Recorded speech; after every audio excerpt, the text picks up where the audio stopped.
What's going on, guys? This is Sneaker Professor, and today we're doing something a little different. I'm here at a store called Parlor 23 in Toronto, and it's one of the most unique stores in Canada with some of the coolest shoes you guys are ever gonna see. And in this video, you guys are just gonna see a bunch of shoes that you don't see at other stores and maybe you guys have never seen before. And I wanted to definitely show you guys around the store. And today we're here with the owner of Parlor 23, Jaron. And I appreciate him for, letting me come through, get the video in and stuff. And I got a lot of questions for him. Appreciate that and the content that you continuously do, and featuring us. We try to sort of create a spot that does have different things. So the fact that you recognized it, and again, I do follow your stuff, and you definitely touch on all that. So thank you. So the first question I got for you is, what kind of got you into sneakers? I grew up skateboarding. I don't want to date myself, but over 20 years ago. And skateboarding, one thing you consistently do is you look down. When you look down, as we all do as sneakerheads, you want to look down and like what you see. So you look down, you got a nice pair of shoes on, you feel more confident on the board. Same sort of thing goes with everyday life, I guess, as somebody that's into shoes. You look down, you got a whack pair of shoes on. Not to say your confidence isn't up there, but definitely if you look down and you're happy, you're happy. I agree. I definitely agree. And so another question is, what kind of got you, because you said you're into skateboarding and stuff, right? That's what you do. So how did you get into like Jordans and stuff? Because I'm a Jordan guy. So like, how did you get into Jordans, like from skateboarding? I mean, you look at a lot of silhouettes, whether it be like a Dunk and a Jordan 1 and the similarities between those two. And I mean, with like, the merger now of like SBs being Jordans and stuff like that, a lot of the silhouettes are skatable, despite they're obviously designed to be played in basketball and such. Yeah. I feel like a lot of the shoes that we relate to basketball to, if it's Jordans, are sort of like the technology is super old and there's a lot better basketball shoes now. 100%. But skateboarding shoes, other than like the insoles and stuff, and you make them more durable sort of materials on the outsides, they haven't changed all that much since skateboarding started. So the next question I got for you is, what makes your store more unique than other stores or more different? I'm an older guy, again, not to date myself, but I feel like I have that older guy sort of eye appeal. So I'm not so into sort of buying the stuff that sold out last week at Foot Locker or in the mall. You take it a couple doors down and then charge the customer a premium. I grew up, again, skateboarding and visiting your local skate shops and stuff like that. And with that, you have like those independent shops. And the kids always remember the shops they grew up shopping at. And it was like, you looked at those stores for what they were selling. And if you were just selling the same stuff as other stores, the customers sort of like, just not like an individual. Versus if you can sort of, create a wall that the customer walks into and show them what they should be wearing. If they like it, they like it. But if they go to another store and it's the same as the other store and the same as the other store, they're just kind of following trends. Kind of what makes it different, right, from everything else. And I mean, there's good stuff dropping all the time. I love the fact that they're retroing things. Stuff's like wearable, despite, you don't have to go and wear something to get it restored. Yes. But at the same token, it's like a lot of stuff is like dropped and then there's like a premium price for it. I do play that part of the role sometimes too, but not on my own free will. It's just sort of what people want. Like you said, like you kind of create a wall from this store and other stores. Like for me, I like this store just because like you have a different variety. Like you have a mix of old school Jordans, new school Jordans. I see you have a bunch of cool Dunks. You have shoes that you could skateboard in, a bunch of different stuff here. And I think that's cool because it draws guys like me in. And you probably have a lot of people that like older shoes, kind of like me, and appreciate older sneakers. So I think that's pretty cool. And not a lot of stores, or if any, I don't know if any other store in Canada has stuff like this at all.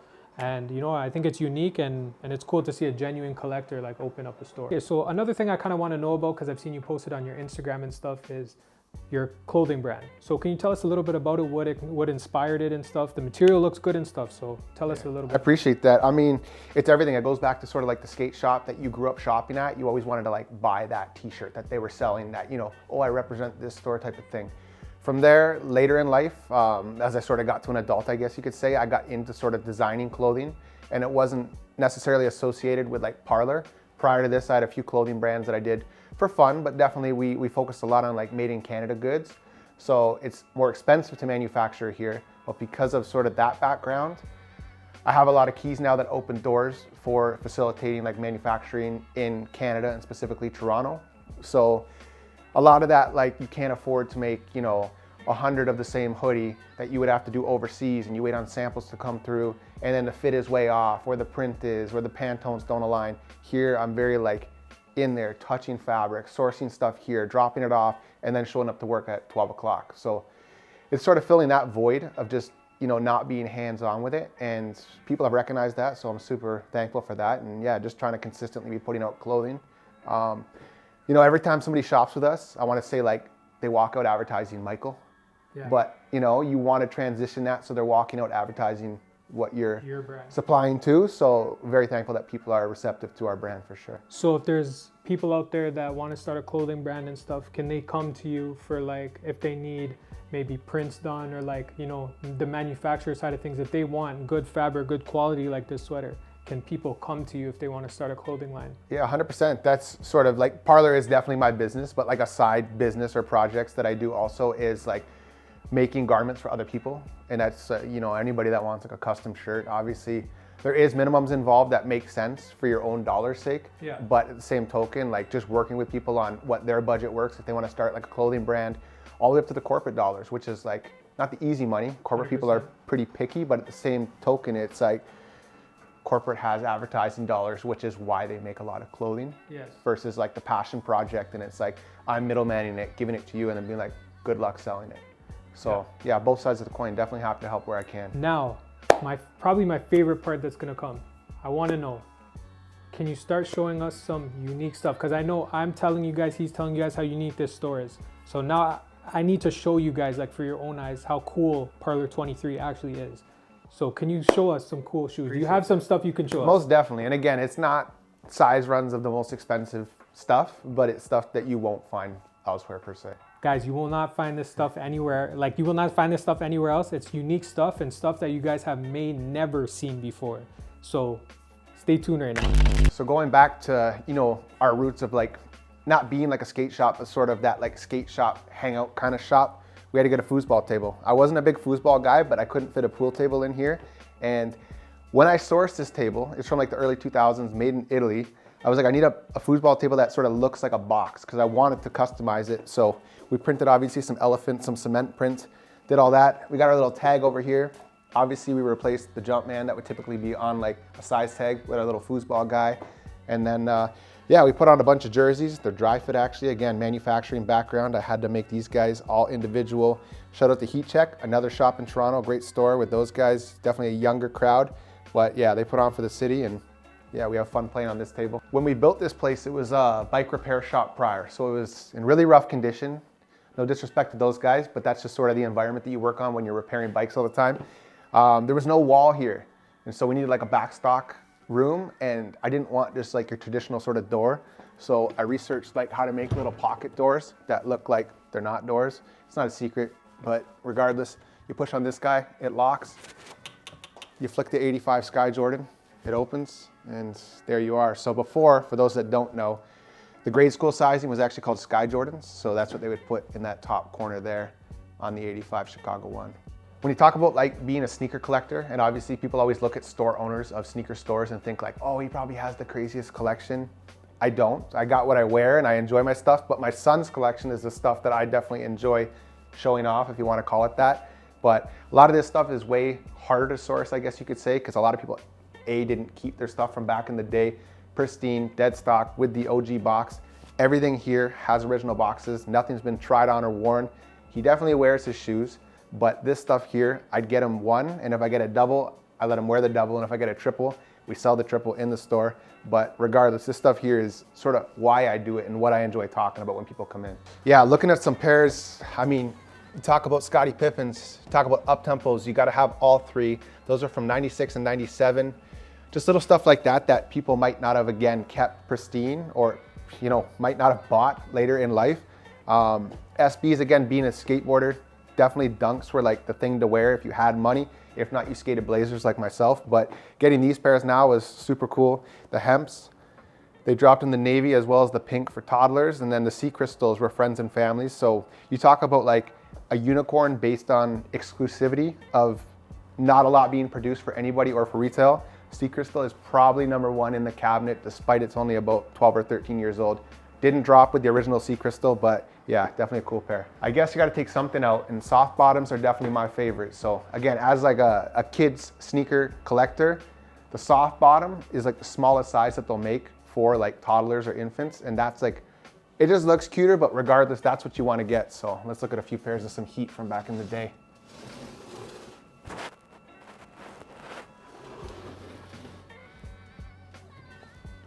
So you got the Grape 5s.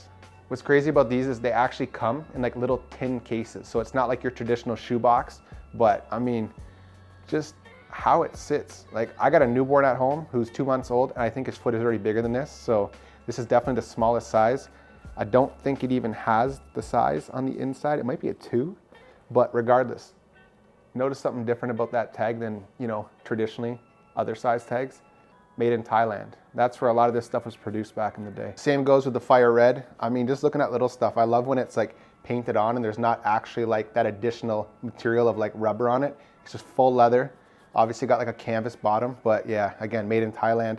Maybe this one's smaller. That one has a 1. Not sure if that's the skew or the size, but it's probably a 1. It's a little smaller. So yeah, 2 cool pairs that definitely you got to have in hand to appreciate. So again, as a skateboarder growing up, you know, you want to have a skate shop, but I never really like opened a skate shop. There's a bunch of great shops in the city. I don't like taking money out of their pockets, trying to at least, but we had to make something fun that we could bring out front. Being located right downtown and on a dead end street, right at Spadina and Dundas, is definitely a blessing because we can actually skate out front. We got some good flat ground. So I had to make a box. Obviously it looks like an old pink box, but this color pink actually matches the color pink of our building, which is what we were going for. And then obviously you got, you know, that classic swoosh on the front. We swapped it out for a Parlor swoosh. Had to make a nice leather cover, stays on top. And yeah, it's underlit there, but you lift that off and then the base stays and we skate out front. A couple pairs that I like that you may not see at other stores or may not see on people's feet very often, definitely is the Thunder. Sorry, that's what most people call them. Tour 4s. Definitely a great pair. Now this guy's sealed up, but underneath that Jumpman, it's actually a piece of Velcro. You take that off, it says Rare Air underneath. Definitely a very cool 4 from the early 2000s, or mids, I should say. Again, to be confused often with the Thunders or the Lightnings, but one of my favorite 4s for sure. Another pair, or pack, let's call them a pack, it's definitely that infrared pack, 2010 I believe. But yeah, just the quality of the nubuck on this, back when you can get 2 pairs of shoes in the same box, that big double box. Definitely a cool era of Jordans that I appreciate for sure. Before you guys leave, I know I spoke on my manufacturing background, but if there's a piece that I'm definitely proud of that sort of tells a story, it's our jacket that we dropped about 1.5 years ago. So actually on our 8th anniversary, we made this jacket. The body is actually alpaca. So if you guys know that funny animal, they don't hurt the animals, they just shave them. It's the alpaca sort of fur.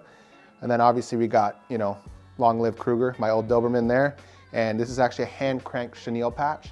So you can do typical embroidery patches, which is what most factories do in North America, but that one was actually made along with a bunch of the other patches by hand. So it's sort of like you draw the outline and then you fill it all in with the chenille or whatever other sort of stitch you're gonna do. You got Riri zippers, which made in Switzerland, in my opinion, the best zippers. They're not cheap, but the best. And then on the inside, you got a little jersey hit there in the alpaca applique also. Got a little leather tag, but just the details on this with the sort of contrasting sleeves. You got one side of the leather there, and then you got the inside, which is the suede. So when you look at a suede on a shoe and you think like, oh, suede and leather, 2 different materials, it's just the inside of the leather. And then the same with the pockets. Boom, suede on that one, leather on this side. Definitely my favorite piece, I gotta say, that I've made. So guys, I just want to thank Jaron of Parlor 23 for letting us come and film the store and everything. And before we end everything off, I'm going to show you guys a pickup because when I went to a store, I had to pick something up. So guys, I picked up a pair of sneakers.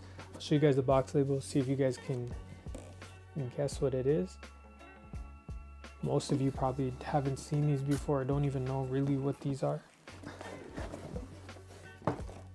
So we've got the For the Love of the Game 7s here. And a lot of you are like, oh, those are the Olympic 7s. They're not. They're For the Love of the Game 7s. So they are in the Olympic colorway, the Olympic 7 colorway. But these are For the Love of the Game 7s. A lot of people wanted these to release in 2024 for the Olympics, but they dropped the 6s instead. And they did those 6s right though, so I was happy with that. But here's the For the Love of the Game 7s. I picked those up for Parlor 23. He gave me a great deal on these, so shout out to Jaron, shout out to Parlor 23. They got so much heat there. And if you guys are wondering what the For the Love of the Game means, the difference between these and the Olympic 7s is really, from what I know, is just the stitching here and everything like that. For the Love of the Game was actually written in Michael Jordan's contract that he could play anywhere in the world that he wanted to. He could play basketball wherever, at the park, wherever. And if he got injured, it wouldn't affect his contract, his money, or anything. So For the Love of the Game If you didn't know, now you know. That was actually Michael Jordan's contract, and that's why I think they've made multiple shoes out of it, and you can see that cool detail stitched in there. And these are in great condition, and even they've still got the original receipt in the bag. There's no yellowing, no signs of any tear or anything on these. And you guys can see on the back they've got that number 9, Michael Jordan's Olympic number on the back, which I think is one of the coolest details of this shoe. Personally, I like the 6s better, the Olympic 6s.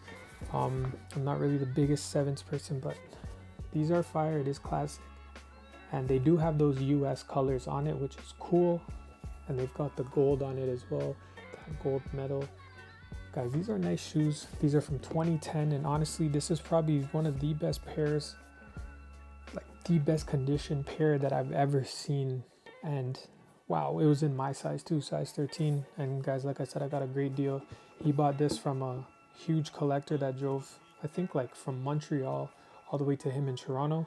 And these are still factory lace, and guys, they have those gold lace tips on the laces. So if you guys want an in-depth video on these shoes alone, I can go ahead and make one, but I just wanted to quickly show you guys a pickup. Shout out to Parlor 23. These are so fire.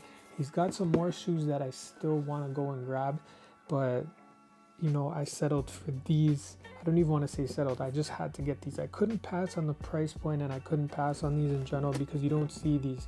I don't think I've ever seen a pair for sale in my size around the Toronto area, so this was a no-brainer to me. I had to go and cop these. It's a classic, and it's, you know, great for the collection, great for display. And guys, I'm probably never gonna wear these. You guys know me, I don't like to wear them. I don't like to wear my kicks that often, so these are gonna be retired. You know, putting a pair of 2010 dead stock kicks on your feet and rocking them probably isn't the greatest idea, but you know, everything's still firm and everything on these. So, you know, shout out to Parlor 23. And guys, if you like this episode, let me know. I'm going to keep doing stuff like this. I'm going to go to other stores. I'm going to go to, you know, maybe sneaker resellers. I'm going to go to, you know, talk to sneakerheads in general. Maybe do a little podcast. If you guys like this stuff, please let me know in the comments. And guys, we are on the road to 500 subscribers. To me, that is a lot. I've only been doing this for 4 months. So shout out to you guys, everybody enjoying the videos.